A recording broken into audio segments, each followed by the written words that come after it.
Baik, pertama-tama di sini saya membuka ChatGPT dan menanyakan dan baik, pertama-tama di sini saya membuka ChatGPT dan meminta ChatGPT untuk memberikan referensi jurnal terpercaya mengenai karboksilat yang berkaitan dengan farmasi. Dan di sini ChatGPT memberikan beberapa referensi dan saya mengambil referensi yang pertama yaitu jurnal carboxylic acid bioisosters in drug design.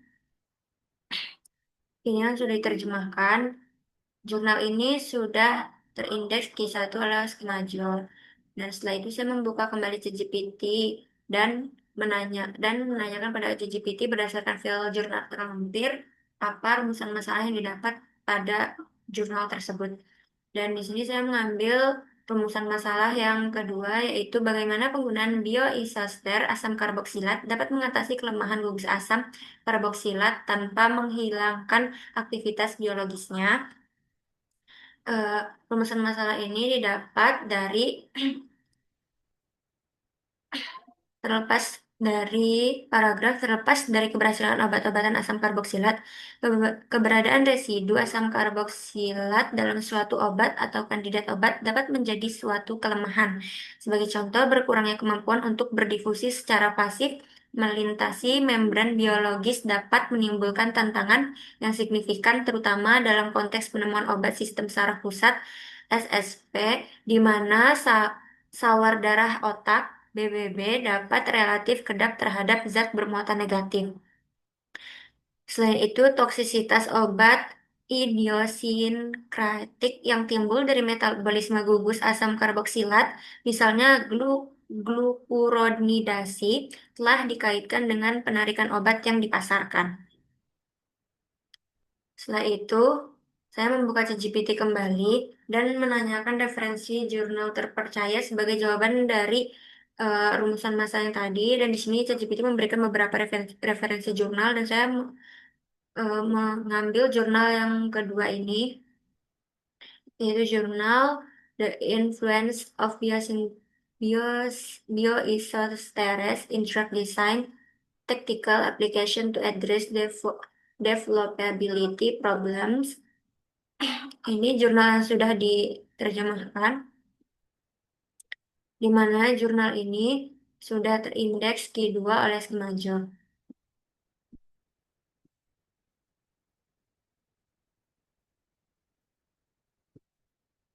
Yaitu jawaban dari rumusan masalah tadi, yaitu penerapan bioisoster dalam penemuan obat merupakan konsep desain yang mapan dan telah menunjukkan kegunaannya sebagai pendekatan untuk memecahkan berbagai masalah yang memengaruhi optimasi perkembangan dan daya tahan kandidat obat. Penerapan substitusi isosterik dieksplorasi dengan cara yang berfokus pada pengembangan solusi praktis untuk masalah yang dihadapi dalam kampanye optimasi tipikal.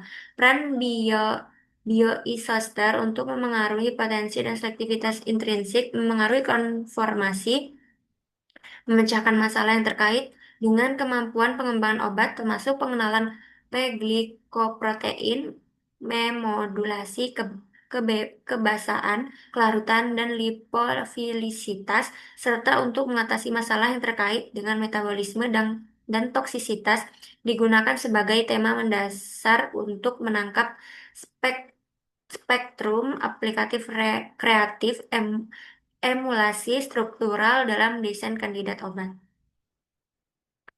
Dan juga penggunaan bioisoster yang bijaksana menawarkan nilai potensial dalam kampanye desain obat dengan memberikan kesempatan untuk menyelidiki efek, ukuran, dan bentuk sterik, modulasi sifat dipol dan elektronik, lipofilisitas, dan polaritas atau PKA pada respons biologis yang mungkin merupakan peniruan fungsional atau antagonisme dari regulator biologis.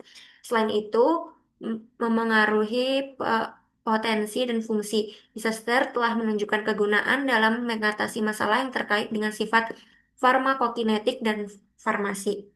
Spesifitas, toksisitas, dan jalur aktivasi metabolisme in vivo selain menjadi sumber kekayaan intelektual baru. Dan juga bios bioisoster yang dirancang untuk meningkatkan potensi dan selektivitas obat, yaitu fluorin sebagai isoster hidrogen, isoster asam karboksilat untuk meningkatkan potensi, di mana isoster asam karboksilat merupakan bagian yang familiar dalam bidang bidang kimia medisinal dan telah digunakan untuk mengatasi jumlah tantangan dalam desain obat termasuk secara positif memengaruhi potensi.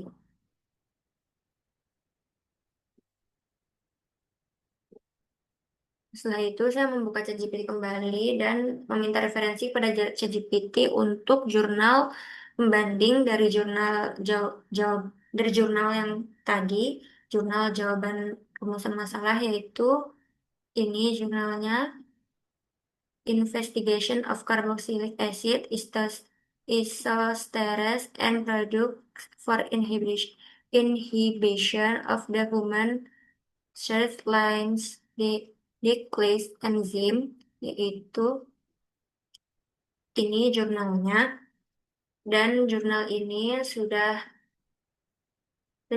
sudah terindeks Q1 oleh Skimajol, di mana sebagai penguatnya itu senyawa induk merupakan kendala utama terkait dengan masuknya ke dalam sel. Sedangkan produk ester sederhana kemungkinan besar akan hidrolisis oleh sebagian esterases telah berada di dalam sel.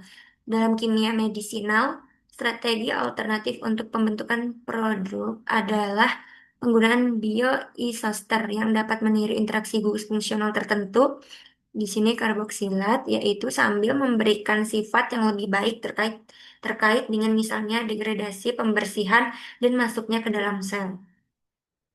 Dengan senyawa satu sebagai titik awal, pertama-tama mengarahkan perhatian untuk menyelidiki apakah bioisoster dari gugus asam karboksilat dapat dikembangkan yang akan mempertahankan potensi terhadap SIRT5 terinspirasi oleh isoster yang dilaporkan sebelumnya. Mensintesis rangkaian senyawa 2-27 yang mengandung berbagai gugus fungsional berbeda dengan kemampuan yang bervariasi untuk membentuk ikatan hidrogen dan terlibat dalam interaksi elektrostatik dengan target. Potensi penghambatan semua senyawa terdapat aktivitas lisin deglutarilase dari SIRT5 rekombinan kemudian ditentukan. Analog alifatik 2 dan analog yang mengandung alkohol 3 tidak menunjukkan penghambatan SIRT5 yang substansial.